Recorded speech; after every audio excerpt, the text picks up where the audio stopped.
Assalamualaikum warahmatullahi wabarakatuh. Bismillah, alhamdulillah, la haula wala quwata illa billah. Asyhadu an la ilaha illallah, asyhadu anna Muhammadar Rasulullah. Allahumma sholli wa sallim ala sayyidina Muhammad wa ala ali sayyidina Muhammad. Sahabat yang dirahmati Allah dimanapun saja berada, mudah-mudahan kalian semuanya dalam lindungan Allah Subhanahu wa taala, dalam keadaan sehat walafiat, tidak kurang satu apapun. Sahabat, hijrah itu awalnya mudah. Yang sulit itu istiqomah hingga akhir hayat.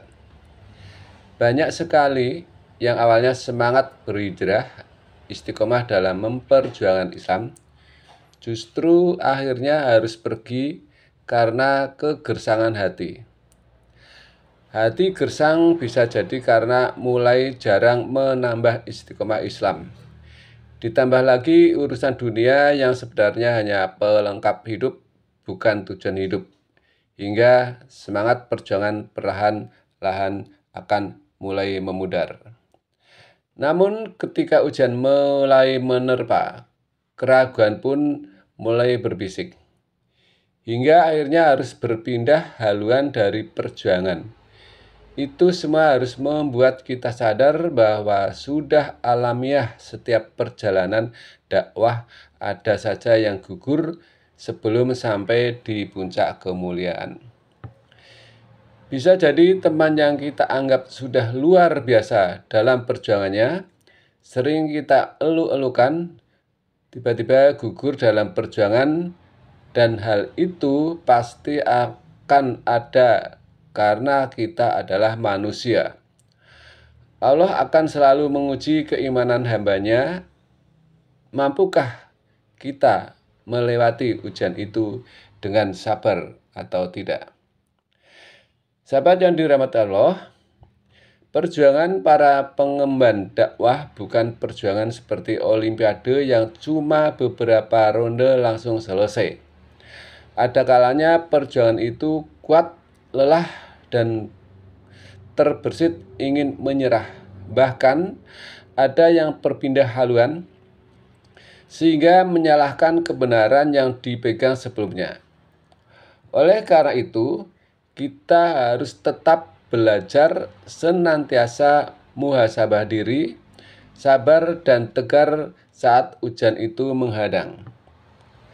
Karenanya, layakkan diri dalam perjuangan. Bersandarlah pada Allah, bukan pada manusia.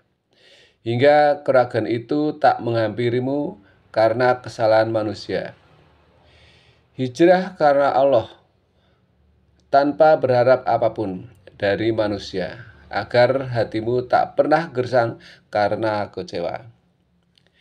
Kita harus menundukkan akal dan perasaan kita terhadap syariat, bukan pada ego manusia, karena ada atau tidaknya kata syariat Islam akan tetap Allah menangkan. Janji Rasul tak pernah keliru. Oleh karena itu, jangan pernah merusak janji kita kepada Allah, apalagi mempermainkan ajaran Islam yang mulia. Sahabat yang dirahmati Allah, Allah Subhanahu wa taala berfirman yang artinya, jika kamu bertanya kepada mereka tentang apa yang mereka lakukan itu, tentu mereka akan menjawab, sungguh kami hanyalah bersenda gurau dan bermain-main saja. Katakanlah, apakah dengan Allah, ayat-ayatnya, dan Rasulnya kalian berolok-olok? Tidak usah kalian minta maaf karena kalian kafir sesudah beriman. Jika kami memaafkan segolongan kalian lantaran mereka bertobat, niscaya kami mengazab golongan yang lain karena mereka adalah orang-orang yang selalu berbuat dosa. Surat At-Taubah ayat 65 dan ayat 66. Demikian, ada kesalahan kekurangan, mohon maaf. Allahu a'lam bishawab. Wassalamualaikum warahmatullahi wabarakatuh.